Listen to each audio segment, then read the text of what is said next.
या बातमीचे प्रायोजक आहेत हॉटेल रोहित। बीड प्रकरणात धनंजय मुंडे करता करविता आहे असे वक्तव्य उत्तम जानकर यांनी केलंय। ज्या बूथवर मला 31 मते मिळाली तेथील लोकांनी 400 मते दाखवली आहेत। आम्ही निवडणूक आयोगाकडे जाणार आहोत। जवळजवळ 150 मतदारसंघात गडबड केली आहे।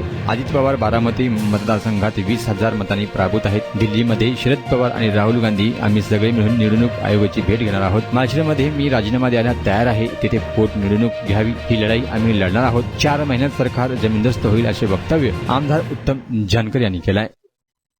नक्कीच पवारसाहेब मार्केटवाडीला येऊन गेल्यानंतर पुन्हा साहेबांची भेट झाली नव्हती। मार्केटवाडीच्या विषयानं ज्या पद्धतीनं आम्ही खोलामध्ये गेलो त्या पद्धतीनं ज्या बूथवरती मला 31 मतं दाखवलेली होती आणि त्यांना 400 मतं दाखवली, त्या ठिकाणच्या लोकांनी स्वतः येऊन प्रतिज्ञापत्र करून म्हणजे अफिडेविट करून त्या ठिकाणी मला दिलेले। मी निवडणूक आयोगाकडे येणाऱ्या 4 दिवसामध्ये राहुल गांधी आहेत, पवार साहेब आहेत, निवडणूक आयोगाकडे आम्ही जाणार आहोत आणि त्यांना ही सगळी प्रक्रिया दाखवणार आहोत। शिवाय यामध्ये जी गडबड केलेली आहे जी मशीनमध्ये कंट्रोल बॉक्समध्ये गडबड करतात, पण टेक्निकली आम्हाला ते समजून येते। आमचं साधं म्हणणं आहे की व्हीव्हीपॅट मधून जी चिठ्ठी खाली टाकली जाते त्याला काळी जी ग्लास लावलेली आहे ती चिठ्ठी आमच्या हातामध्ये यावी आणि तुम्ही प्रिंट केलेली चिठ्ठी आमच्या हाताने त्यामध्ये टाकली जाते, म्हणजे ही निवडणूक पारदर्शकपणानं होईल।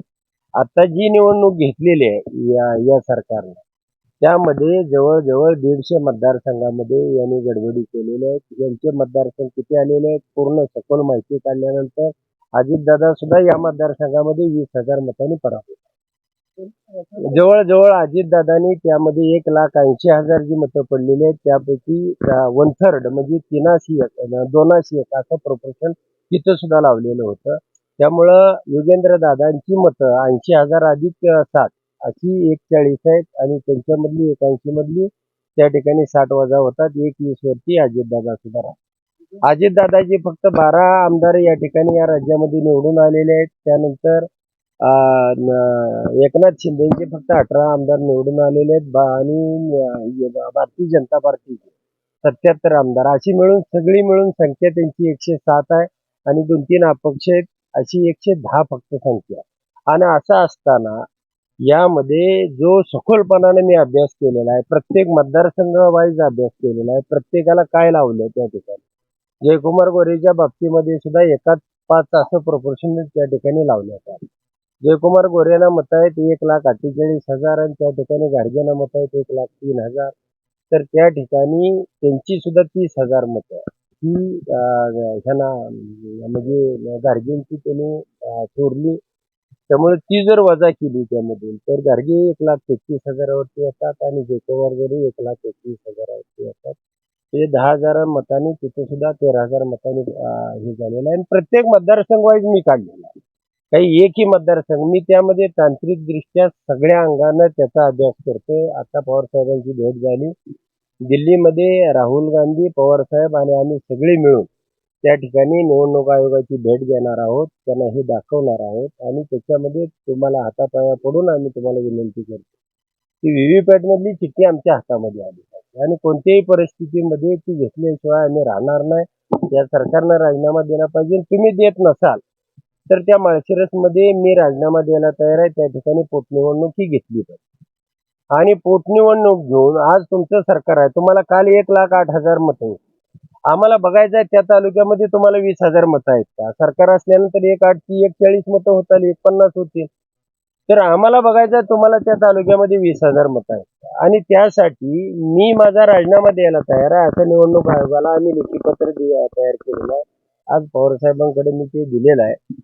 साधारणपणे उद्धवजी ठाकरे 5 तारखेला 6 तारखेला मार्केटवाडीला येणार आहेत। त्यानंतर पवारसाहेब वेळ राहुलजींची बसून घेतो म्हणजे आणि त्या ठिकाणी जाऊन आम्ही हे सगळं करणार आहे आणि ते निवडणूक आयोगानं नाही ऐकलं त्यांना।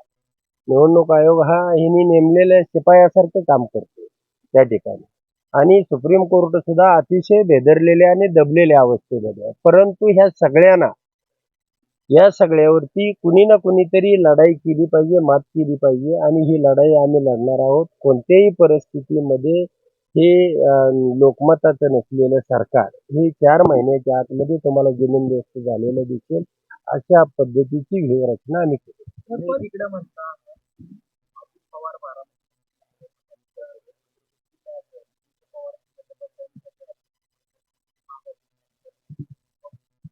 नाही तुम्हाला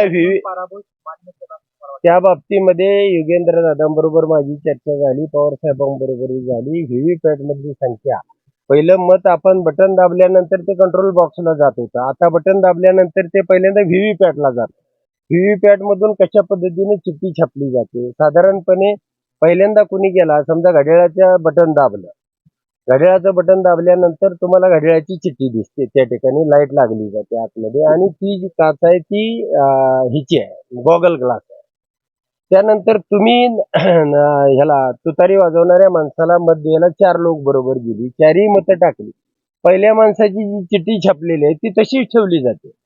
दुसरा आल्यानंतर फक्त लाईट लावून दाखवली जाते की तुम्हाला कन्फर्म वाटतं की आपलंच ते हे आहे. म्हणजे व्हीव्हीपॅट हे फसवणुकीचं साधन आहे. त्यामुळे कोणत्याही परिस्थितीमध्ये या युगेंद्र दादांनी काय माघार घेतलेली नाही. व्हीव्हीपॅटच्या चिठ्ठ्या आणि इकडे कंट्रोल बॉक्समध्ये दाखवलेला डिस्प्ले हा सारखाच असतो, त्यामधून काही निघणार नाही. त्यामुळं पैसे वाया घालवण्यापेक्षा त्यातून आणि कुणाचंच निघणार नाही, सगळ्यांनी आम्ही पैसे भरले, त्यामधून काही निघत नाही. आम्ही त्याच्याही पुढे गेलोय आणि त्यामुळं ती एक स्टेप आमची माघारीची असली तर 100 पटीने आम्ही पुढे गेलो. नाही, मी त्या ठिकाणी त्या कुटुंबाच्या सगळ्या त्यांच्या मिसेस असतील, मुली असतील, सगळ्यांना मी भेटलो, चर्चा केली. तो प्रसंग इतका हृदयद्रावक, काळी चिरणारा आणि भयानक होता. परंतु त्या ठिकाणी एक 200-300 लोकांशी माझी एक 2-2.5 तास मी त्या ठिकाणी होतो. तिथल्या परिस्थितीची फक्त मी माहिती घेतली. तर इतकं भयानक गुंडाराज त्या ठिकाणी, जवळजवळ 2-2.5 हजार रिव्हॉल्वरची लायसन आहे. कुणीही टिपरवाला एखादा जरी त्याचा उद्घाटन करायचा नवीन घेतला तरी हवेत गोळीबार काढले जातात. चौकामध्ये एखाद्याचा वाढदिवस असला तरी त्यातून फायरी झाल्या जातात. आणि ज्याही पद्धतीनं या कुटुंबावरती नव्हे असे 32 खून त्या ठिकाणी मला लोकांनी सांगितले की याला जे जे जबाबदार आहेत, समजा वाल्मिक कराड असेल, आणि वाल्मिक कराड ज्यांच्यासाठी म्हणून हा खून करत होता, वाल्मिक कराड हा ज्याच्यासाठी खंडणी गोळा करत होता, वाल्मिक कराड हा ज्याच्यासाठी हा सगळा मलिदा गोळा करत होता, त्याचं कारणच एवढं होतं की ते कुणाला तरी नेऊन द्यायचं आहे. आणि म्हणून त्या ठिकाणी जे काल सर्वपक्षीय मोर्चा झाला त्याला माझाही पाठिंबा आहे. आणि या पुढच्याही लढाईमध्ये जर त्यांनी वाल्मिक कराड आणि त्याच्या पाठिंबाचे सुपरदार यांना जर तात्काळ अटक केली नाही तर या राज्यामध्ये जिल्ह्यामध्ये मोर्चे.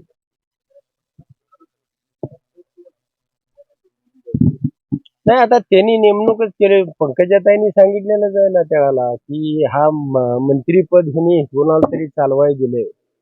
धनंजय मुंडे त्याचा करता करविता आहे आणि ह्या सगळ्या प्रकरणापाठीमागे ज्यांनी ताकद दिली तो सुद्धा तेवढाच गुन्हेगार आहे. आणि राजकीय वरदहस्त असल्याशिवाय इतके खून, इतके मारामाऱ्या, इतकी खंडणी, रोज 1 कोटी रुपये घेतले घरी घेऊन गेल्याशिवाय हा वाल्मिक कराड झोपत नव्हता, असं ते बीड जिल्ह्यामध्ये सगळ्या लोकांच्या माहितीने.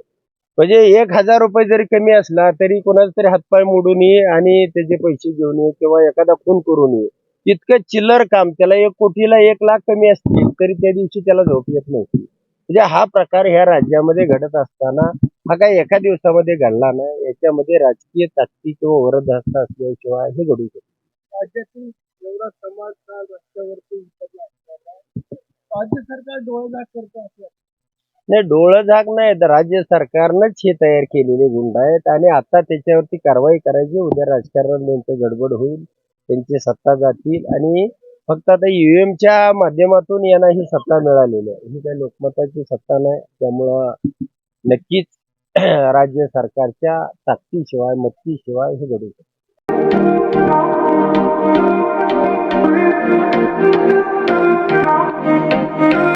सोलापुरात व्हेज नॉन व्हेज जेवण मिळण्याचं एकमेव ठिकाण हॉटेल रोहित.